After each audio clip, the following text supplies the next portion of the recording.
Hello, thank you so much for joining us for the Caring Ambassadors Program video series Learn from the Experts. We are excited to welcome back Rhone Levin, a clinical oncology dietitian at the Florida Cancer Specialists and Research Institute in Fort Myers, Florida, as our featured author in this video, Nutrition in the Patient with Lung Cancer. In this session, Rhone will be discussing helpful resources for living with lung cancer and beyond. I'm Lauren Sant, the Executive Director of the Caring Ambassadors Program, and I'm joined today by Cindy Langhorne-Hatfield, our Lung Cancer Program Director, and a panel of people living with lung cancer. We hope that this video will be helpful and provide insights and information for patients and caregivers dealing with lung cancer. If you're interested in learning more about the Caring Ambassadors Program and our mission to help patients with lung cancer, please watch the video series. Please share this information with anyone who might find it useful.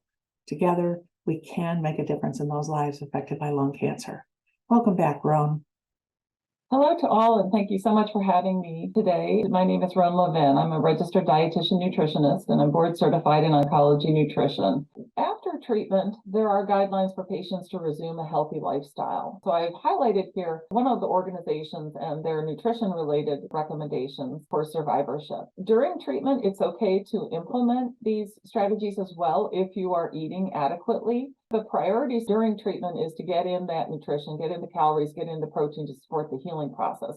These other strategies, which are the survivorship guidelines, kind of push them to the wayside until you're finished healing or completing that healing process. One organization I'd like you to make you aware of, a great resource, is called the American Institute for Cancer Research, and they are found at AICR.org. Philanthropic organization. It's been around for several decades, and they've done the real research. I always like to kind of point out the evidence-based research versus kind of what you might just find randomly on the internet. When people are interested in doing, healthy things and changing their lifestyle, trying to take care of themselves, I always want you to kind of first take a good look at the evidence-based guidelines, because I find there's a lot to do there kind of before we move off and look at other strategies. The food-related recommendations for survivorship include a diet rich in whole grains, vegetables, fruits, and beans. And although that's only one little square up there, this is a big deal.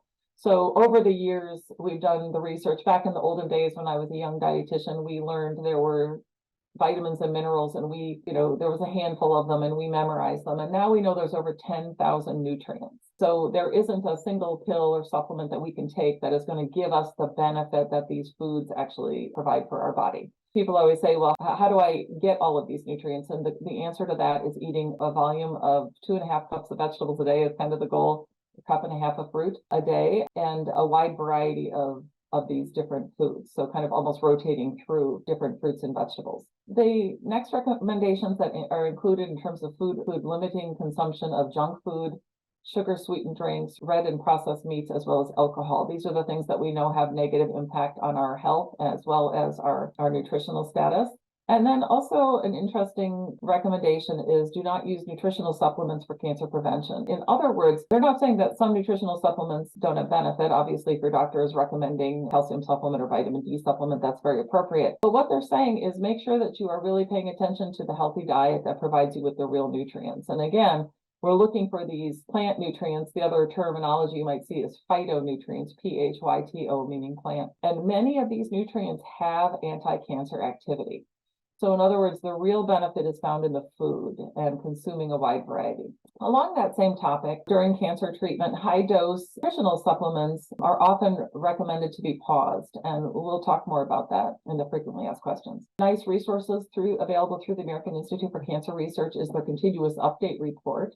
They put this out on all cancer types, and it's available on their website for free.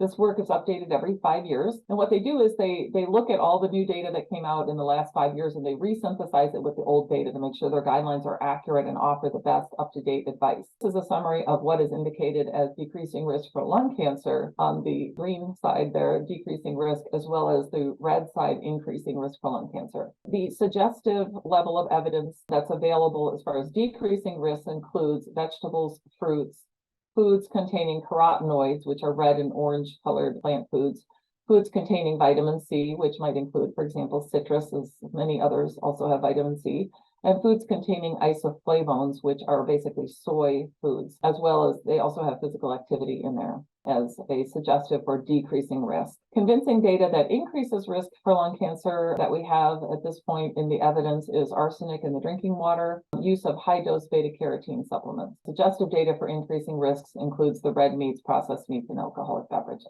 Another wonderful resource that I like to make people aware of, and especially for people who are currently undergoing cancer treatment, is an online book from the Cancer Institute called Eating Hints Before, During, and After Treatment.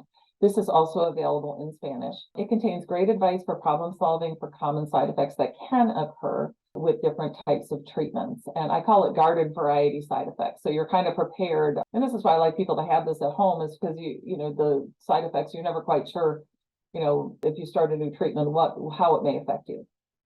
It also has wonderful food lists that are well tolerated, like foods that are well tolerated with different kinds of side effects. So it allows you to kind of run your finger down the list, and you're kind of like, oh, I hadn't thought of this, or, that sounds good. Especially for people who are preparing their own meals and things. If you aren't hungry, it's very hard. If your appetite is down, it's very hard to come up with food ideas. And so I use these kind of food lists, I call them menu generators, just kind of help you kind of widen the variety of foods that you may be able to tolerate. Another resource in the same direction is, I also call it a menu generator, is Cook for Your Life. So Cook for Your Life was developed by a chef who went through cancer treatment. And the materials are organized under side effects, if that's how you wish, but it's also organized for dietary considerations. So there's a section you can look at it through gluten-free or vegetarian or nut-free, as well as it helps you tailor recipes. So not that you would necessarily use the recipes that they're suggesting, but it's kind of a great starting place. So they have everything from treatment related through survivorship as well as cancer prevention. And this website is available also in Spanish. And then, of course, our great resource, Lung Cancer Choices, which is now available in its 5th edition. It's an in-depth evidence-based resource with a lot of great information, including a lot more information that's available in the chapter on nutrition. So I want to thank you all for attending, and please stay tuned or come back again for our next session, where we're going to discuss frequently asked questions and common patient concerns. Thank you.